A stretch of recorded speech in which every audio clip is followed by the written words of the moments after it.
Hi every one, good morning. ഇന്ന് ഉത്രാട ദിനമാണ്. അപ്പോൾ നമുക്കിന്ന് ഷോപ്പിൽ ചെറിയൊരു സെലിബ്രേഷൻ എന്ന് പറഞ്ഞാൽ ജസ്റ്റ് നമ്മൾ കേരള സാരിയൊക്കെ കൊടുത്തിട്ട് പോകുന്നു നമ്മുടെ ഒരു സന്തോഷത്തിന്. കാരണം ഷോപ്പിൽ തിരക്കായിരിക്കും. എണീറ്റ് ഫ്രഷ് ആയതിനു ശേഷം ഞാൻ താഴത്തേക്ക് വന്നു. നമ്മുടെ ഇവിടെ ഉത്രാട ദിനം ആയതുകൊണ്ട് നമ്മുടെ ഇവിടെ താഴെ പൂവിടുകയാണ്. ഞാനും ഡബ്ബിയുണ്ട്. അപ്പോൾ പൂ ഇട്ടുകൊണ്ടിരിക്കുകയാണ്. ഇത് കഴിഞ്ഞിട്ട് വേണം എനിക്ക് ഷോപ്പിൽ പോകാൻ വേണ്ടി.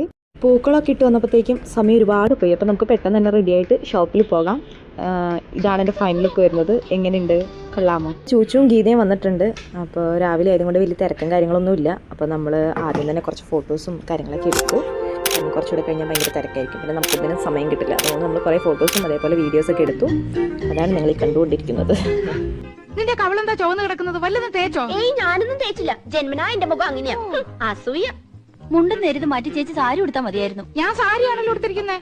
ഓ, നീ കണ്ണാടി വെച്ചിട്ടില്ല. കണ്ണാടി വെച്ചില്ലേ നിനക്ക് ഒരുപാട് പ്രായം തോന്നിക്കും. ഓ, അങ്ങ് തോന്നിച്ചോട്ടെ. ചേച്ചിക്ക് ഞങ്ങളെക്കാൾ പ്രായ കൂടുതലില്ലേ? മുണ്ട് നേരിത് മതിയായിരുന്നു. അതാ സെറ്റപ്പ് അല്ല ഗെറ്റപ്പാ. ഓ പിന്നെ അയ്യേ, ഇത് തിരുപ്പനാണെന്ന് ഒറ്റ നോട്ടത്തിൽ അറിയാം. ഞാൻ അങ്ങ് സഹിച്ചു. ചേട്ടൻ പറഞ്ഞല്ലോ എന്റെ ഉയരത്തിന് ശരീരം പിടിക്കും, ഇതാണ് മാച്ചസ് എന്ന്.